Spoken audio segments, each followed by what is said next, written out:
every day you essentially pay your dues by doing the harder thing when it's the right thing to do.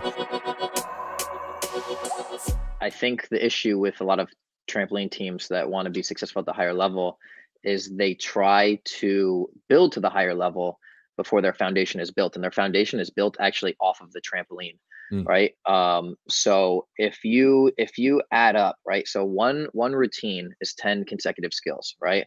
Let's say they're jumping about 15 seconds for that routine, right? You add that up, let's say they practice the routine 10 times a day, that's 150 seconds, right? 150 seconds, that's what, 2.5 minutes. Yeah. Right. So they spend 2.5 minutes training for their muscle memory, their technique, right? And they're yelling corrections at the kids, and they're trying to make them, do this and that and the other. And it's like, well, that's great. How long do you spend warming up? How long do you spend cooling down? How long do you spend, conditioning? And I feel like that foundation is not built in the TNT community as well as it should be, right? There should be no reason why an elite athlete is bending their knees on an opening for any skill, right? If they're bending their knees for any reason, right, then that means that foundation was not built. Their muscle memory, so to speak, is not there. So I think a lot of the foundation is missing out on drills on the floor, right? And gymnastics, artistic gymnastics knows that all too well, right? They call it, coaches call it shaping, right? Yeah. But just teaching coordination drills, right, on the floor, as simple as laying on the ground, right? I'm sure everyone has done this one before, where you call out one, they swing their arms over their head, right, to mimic the arm swing on the trampoline. They call out two, coach calls out two, they bring their knees to their chest, showing the tightest tuck they could possibly do. Coach calls out three, right, and they slide and finish that opening, that kick out position on the floor, right? And then doing the same thing on the bars, right? You could do on parallel bars, holding onto the parallel bars, going upside down, showing a shape upside down, showing an opening upside down. Something as simple as going to a resi mat, run, jump forward, roll, and then shoot to flat back, right? A lot of people do handstand flat back, but they're not doing their rolls to flat back.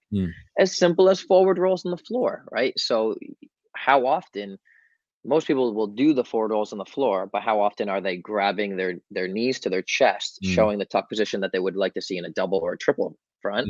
And then a lot of times what they're doing is that I feel like that the gymnasts are missing out is that finishing position, right? So one thing that I'm pretty strict on it is finishing the roll in the arms down position, right? So in artistic, a lot of the skills are finishing arms up, right? Whether you're reaching for the bars or something, you do a forward roll, you reach for the next roll, right? Or you're reaching for a dive roll. Whereas in trampoline, I'll have them forward roll, grab their knees, stand up, and slide their arms down by their side to mimic that opening position with their arms by their side. Right. And so just repetition before you even get on the trampoline. So I know it's not the flashy answer that everyone wanted, but that's the secret. It's the boring stuff. And it's not so boring if you push yourself as a coach to try to find new ways to do the same thing. One of the main things that I feel like people have already kind of been exposed to since your podcast and my Instagram and Camila's Instagram and all these top gymnasts is right, these explosive movements such as Olympic weightlifting. And the thing is, people are like, oh well, I'm gonna wait until they're an elite, or till they're older, till they're they've hit puberty to start that. And it's like, no, that's not when you start it. That's when you start increasing weight and strength, right? And I'll have my itty bitties, right, my level 2s already learning hang cleans with PVC pipes, right? But they've also already learned fundamentals of squats. So I think the ultimate, if I had to put it into one thing, it's hip hinging, right? Hip hinging is the ultimate. That's where we get our jumping power from. That's where we tuck. That's where we kick out. It's all hip hinging. So if I had to give one exercise to give, I would give good mornings, right? Where elbows locked behind your head, knees locked, right? And just with a tight, straight back, hip hinging back up, hip hinging back up. This is where everything's going to come from. This is where your box jumps are going to come from. This is where your kettlebell swings, your cleans, your snatches, everything's going to come from that. But if you can't hit right, if you can't hinge at the hip properly, loading the hamstrings, right, the glutes, the lower back, with the right amount of force or contraction, right? then you're going to be doing the rest of those movements or jumping movements incorrectly. So, like, our execution judges are only looking at 3 things. That's it. They're looking at your position, right? The tuck and the pike, or if it's straight. They're looking at your opening, if it's at 12 o'clock, right? And then you also have to hold until you're parallel to the ground, parallel to the trampoline, right? Straight body, complete straight body. So like 33% of your score is that pike position, right? So not only is it important, for your rotation, but it's important for your score as well. It's 30, that's literally 33% of your score. And as far as like shoulder mobility, that's where we get into consistency of the jump, right? If your arms are not flexible enough to hit 180 degrees, you're gonna have to compensate somewhere else, right? And so if you don't learn to compensate somewhere else, then you're going to start flying all over the trampoline because you're like a broken arrow, right? You imagine a bow and arrow, it's broken, it's going to fly like this, right? And if you do learn to compensate, great, you get to learn to stay in the middle, but you're going to have issues later on, whether it's from your lower back or your knees, right? You're compensating somewhere. So yeah, that flexibility is super important, hamstring flexibility for your positions and shoulder flexibility for your takeoffs. I learned this from you way back when at Power Monkey Camp, and I think you used the wrist for an example of the difference. I don't know if you called it flexibility versus mobility or which words you used, right? But like, and I give this to the example to the kids all the time. It's like, are you flexible enough to hit 90 degrees? Yes, you are. Are you strong enough to hold 90 degrees, right? So just because you're flexible enough doesn't mean you have strength in those positions, right? So like, if someone has the flexibility to hit 180 degrees on their in their shoulders, right? That's great. Are you strong enough to hold it there while you're hitting how many G forces, in the bottom of the trampoline? So everything basically is broken down into quarters in trampoline, right? And we have this system that it works very well. There are some exceptions, but it starts with 1 quarter, right? So backdrop, right? From the head to the back, 1 quarter, 4 quarters, and a full rotation of a flip. If the athlete is not performing backdrops properly, they should not be moving to the next skill, right? And I can't tell you, I literally just came back from a state clinic, and I can't tell you how many times I had to correct a backdrop of kids that were like level 8, 9, and 10, right? So if you're not getting the right amount of rotation in the right positions in the right way on a backdrop, then you're going to use the same incorrect forces to rotate you for a back tuck, right? So the things I'm looking for specifically in a backdrop: are they spotting forwards? Are they lifting with their chest first before they start to rotate backwards? And then are they rotating with their toes and hips, right? By lifting the toes up. A lot of times what you'll see is the athlete, maybe they're spotting, but they're also leaning back with their head and their shoulders, right?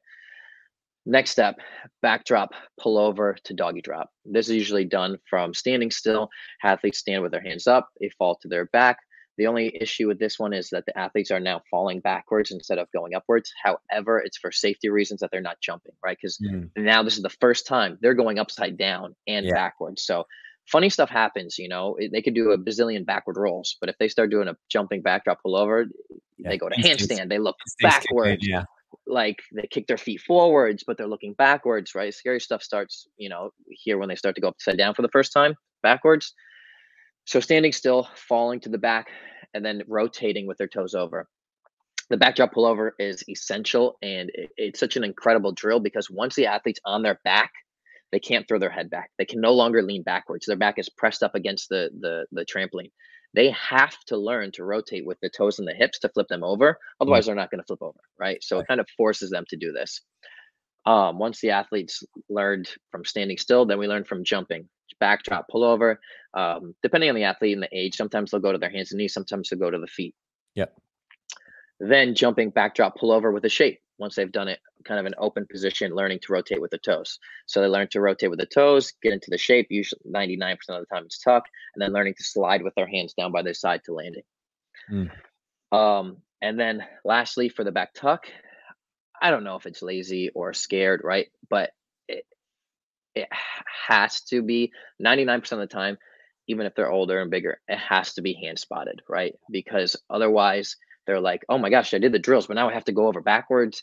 They're going to start leaning backwards. They're going to start throwing their head backwards, right? And honestly, if they're strong enough and they've done their drills and progressions, they're probably strong enough and capable to do it, right? But weird stuff happens up here, so what you're going to do as a coach is most of the time I'm not assisting them in the backflip. It's the exact opposite. I'm holding their upper back right between their shoulder blades to make sure that their chest is going up and not launching them backwards, and that they're rotating by bringing their knees up. As far as exercises, right? So coaches to do the typical leg lifts with straight legs, but I feel like a really important drill that's neglected is, right, we call it knees to forehead, a tuck to leg lift. In CrossFit they do knees to elbows. Yep. You don't really need to get to the elbows when you're trying to mimic more in gymnastics. Knees towards the forehead. So not only are the athletes lifting their knees up in a tuck position, but they're also rotating their hips, up in front of them. And also look, are they strong enough to do that? If they're not strong enough to bring their knees up and rotate their hips up, should they really be doing a back tuck? Because if they're not strong enough to get the rotation from the right forces from the right muscle group, then they're going to be compensating and leaning backwards to compensate somewhere else, right? So two things that, if you're looking, if you're a coach listening to this and you want to learn to spot on the trampoline, right? So there's two things, right? Probably the biggest issue or biggest flaw with people trying to spot on the trampoline is learning to bounce with another human, right? All it takes is a split second that you guys hit differently for one person to get double bounced, right? Yeah, right. And hopefully it'll be the coach that gets double bounced because they're much heavier, they won't go flying, right? But if it's the kid, you're gonna be like, why is this kid going up so high, right? So what some things that you could do for that is jumping with a smaller child, 5, 6, 7 years old. And what I'll do is hold them under the armpits, stand behind them, right, and put them between your knees. So you're kind of grasping them. So if anything does happen, you have their armpits and your knees are clamping them at the hips.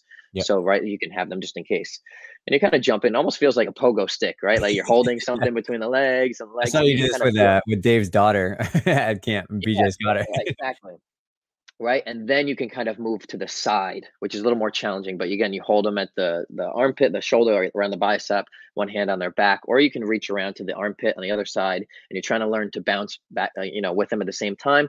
And then usually what happens is you're jumping together, and let's say you're going on 3 for a back tuck, 1, 2, and then on 3, you kind of give them a slight double bounce to make them go up just a little bit higher, so you have more control, more time in the air. And that just to make sure that you don't kill the bounce. The worst thing you could do is when they're going for a back tuck, you kill their bounce, and now you're going up, they're going down, and they're trying to rotate, right? So it's like the worst, right? So number 1, learning to bounce with another human being on the trampoline, start light. Number 2, learning how to spot off of the trampoline, right? So what I did a long time ago is I taught people, little kids standing back tucks that were like 5, 6 years old, just jump, up. I'd take their shoulder, jump up, jump to your back, and then catch them like a baby in a tuck position, right? And you could use this elbow, kind of tuck their head in if their head's leaning backwards, and then you start to roll them, grab the hips on this side, and you learn that kind of hip roll, right, where you're holding. And then eventually you'll see them spotting doubles. They'll come around, catch the hips, and roll them over. I don't know if that's something they do in artistic on the floor, but in power tumbling, that's something that's super common, right? Double backs, grab the hips, roll them over. And that's where it originates. And I got super comfortable learning that hip roll.